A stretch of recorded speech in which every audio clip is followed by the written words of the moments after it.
कुटे hospital आणि laparoscopy centre, हाडांच्या फ्रॅक्चरच्या सर्व प्रकारच्या शस्त्रक्रिया, दुर्बिणीद्वारे सांध्याच्या शस्त्रक्रिया, दुर्बिणीद्वारे गुडघ्याच्या दोरीच्या शस्त्रक्रिया, modular operation theatre, ICU, ventilator, pathology lab, X-ray, 24 तास औषधालय, generator backup, deluxe, semi deluxe, special, semi special rooms, cashless mediclaim, सर्व प्रकारच्या शासकीय विमा योजना, रुग्णांची आपुलकीने काळजी घेणारं सुसज्ज, स्वच्छ, प्रसन्न रुग्णालय, Kute hospital and laparoscopy centre, Tajne मळा, नवीन नगर रोड, संगमनेर, जिल्हा अहमदनगर।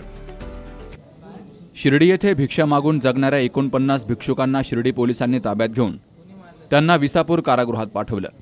त्यातील 10 भिक्षुकांना उपचारासाठी जिल्हा रुग्णालयात पाठवलं गेलं, तर 2 दिवसांमध्ये 4 भिक्षुकांचा उपचारादरम्यान मृत्यू झालाय। हे मृत्यू नसून हत्या आहे असा आरोप खासदार निलेश लंके यांनी केलाय। खासदार निलेश लंके यांनी उपचार घेत असलेल्या भिक्षुकांची जिल्हा रुग्णालयात भेट देत विचारपूस केली।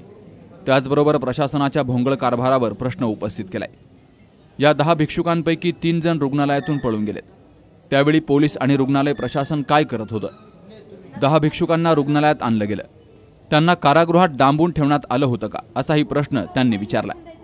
एका युवा नेत्याच्या मागणीमुळे कधी नव्हे ती भिक्षुकांवर कारवाई करून त्यांना कारागृहात डांबण्यात आलं, ही प्रशासनाची चूक आहे असा टोलाही माजी खासदार सुजय विखे यांचं नाव न घेता आजी खासदार निलेश लंके यांनी लगावलाय। तर याची जबाबदारी कोण घेणार असा सवालही खासदार लंके यांनी उपस्थित केलाय।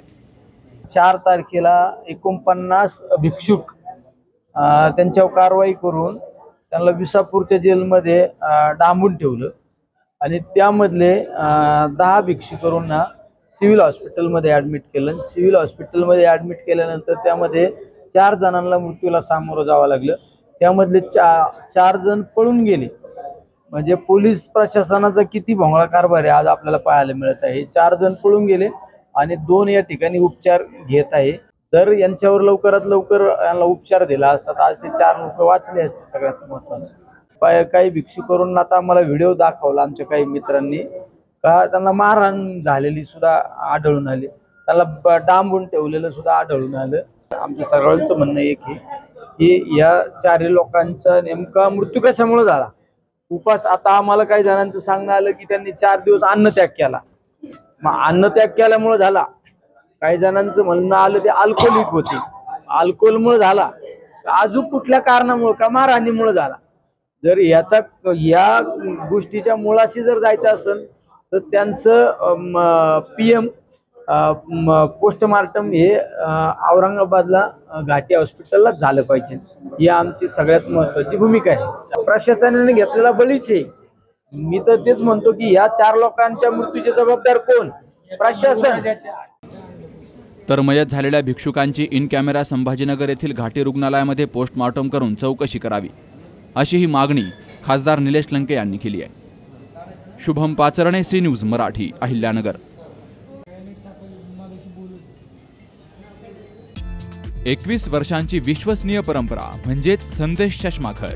आता 1999 रुपयात 2 चष्मे, सर्व प्रकारचे ब्रँडेड गॉगल्स आणि स्पेक्ट्स उपलब्ध, प्रोग्रेसिव्ह लेन्सेसची संपूर्ण रेंज, नेत्रतज्ञांमार्फत नेत्र तपासणी, सर्व प्रकारचे कम्प्युटर यूजसाठी चष्मे उपलब्ध, विनम्र आणि तत्पर सेवा।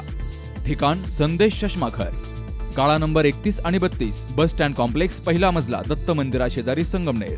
प्रोप्रायटर अमोल देशमुख, 9150 290 290 आणि 9270 37 41 74।